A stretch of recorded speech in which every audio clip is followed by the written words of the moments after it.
प्रश्न 0.001 बार को P/Q के रूप में व्यक्त कीजिए, जहां P और Q पूर्णांक है तथा Q 0 के बराबर नहीं है।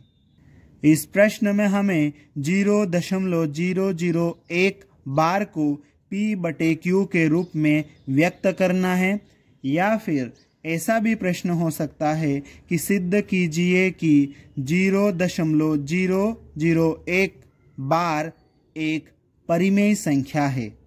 इस प्रश्न को हल करने के लिए हम लिखेंगे हल, माना कि, और उसके बाद में 0.001 बार को x के बराबर मान लेंगे। ठीक है, अब आगे हम इसको सोल्व करेंगे तो ये x आ जाएगा।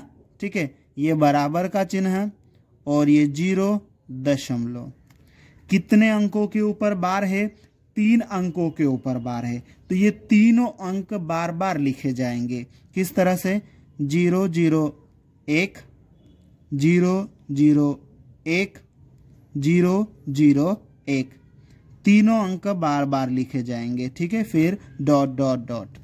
अब यहाँ पर हम ध्यान से देखें तो 0 और दशमलव के बाद में कितने अंक रिपीट हो रहे हैं? 1 2 3, है ना? 3 अंक रिपीट हो रहे हैं, 3 अंक बार बार आ रहे हैं, तो हम यहाँ पर किसका गुणा करेंगे? यहाँ पर हम 1000 का गुणा करेंगे।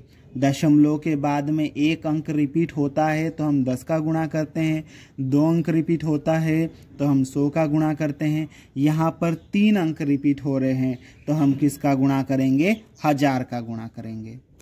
इसके लिए हम लिखेंगे दोनों पक्षों में 1000 का गुणा करने पर, फिर इसके दोनों पक्षों में इधर भी 1000 का गुणा कर देंगे और उधर भी 1000 का गुणा कर देंगे।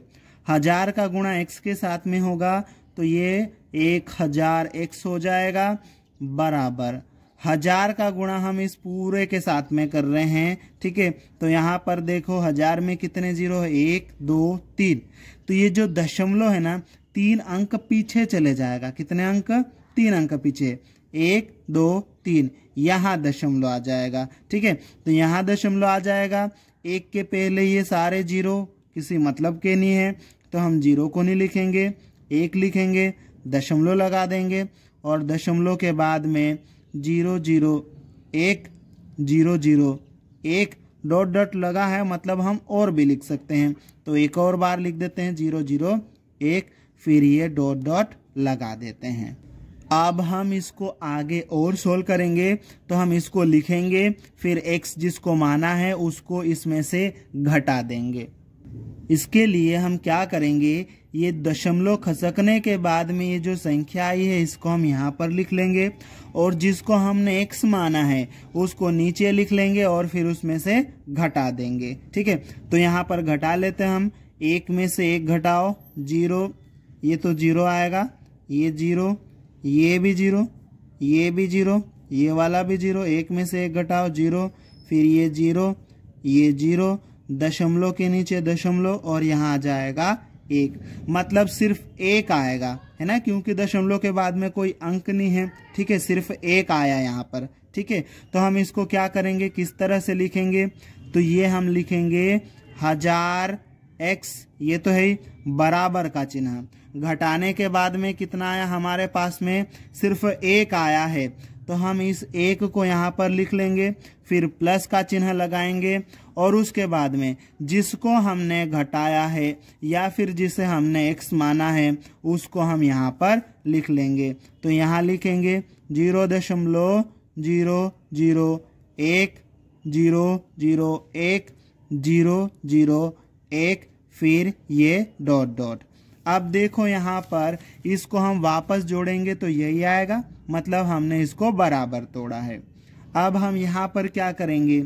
ये 1000x है, इसको लिख लेंगे, फिर ये बराबर का चिन्ह लगाएंगे, ये 1 को भी लिखेंगे, ये प्लस भी लिखेंगे। ठीक है, अब ये जो है ना, इसको तो हमने x माना है, तो इस पूरे की जगह पर हम x लिख देंगे और फिर कोष्टक में लिख देंगे चूंकि x बराबर 0.001 001 001 फिर डॉट डॉट से।